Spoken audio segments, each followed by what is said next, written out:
Hello বন্ধুরা, কেমন আছো? নতুন একটা রেসিপি নিয়ে চলেছি। পাকা চালতা চাটনি হবে টমাটম দিয়ে। এবার কী কী লাগছে দেখিয়ে দিচ্ছি, চলো। এখানে দেখো অল্প পাকা চালতা আছে। আমি কিন্তু 6টা সিটি মেরিয়া আর ছেঁচে নিয়ে চলে এসেছি ছিলে। আর একটা ছোট টমাটম আছে, টমাটমগুলোকে সরু সরু কেটেছি।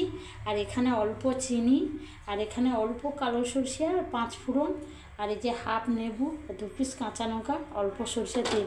এই পাকা চালতাটাকে আমি এই নেবু চিবড়ি করে 5 মিনিট রেখে দেবো।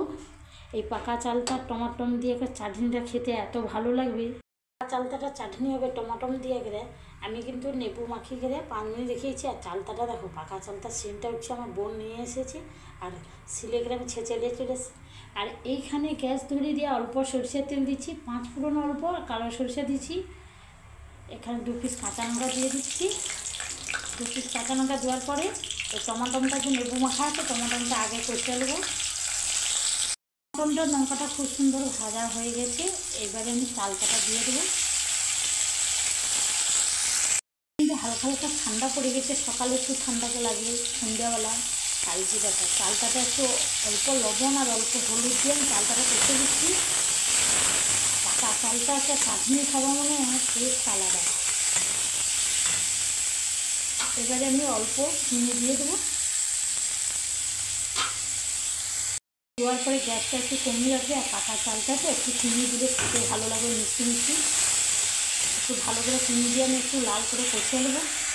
চালটা চাটনিটা হবে, চিনিটা কালারটা চলে এসছে দেখো। চিনিটা দিয়ে একটু চালটাটা ভালো করে একটু কষে দিতে হবে। কষাটা খুব সুন্দর হয়ে গেছে, একটু ভাজা ভাজা গন্ধ হচ্ছে। তখন জলটা দিয়ে আমি একটু অল্প জল দিয়ে দিচ্ছি।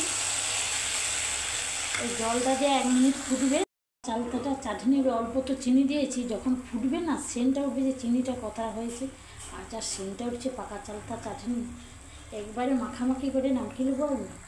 চালতা চাটনিটা হবে কিন্তু একটু টমাটম দিতে হবে, কাঁচা লঙ্কা, 5 ফোড়ন, কালো সরিষা। আর সেন্টটা যা উঠছে, একবারে মাখামাখি করে নেবো আমি। এখানে কিন্তু পাকা চালতাটা টমাটম দিয়ে কমপ্লিট হলো। ভালো লাগলে লাইক করবে, শেয়ার করবে, কমেন্ট করবে। আগামীকাল দেখা হচ্ছে, সবাই ভালো থাকো। আর রান্নাটা যদি ভালো লাগে একটা সাবস্ক্রাইবার মারবে।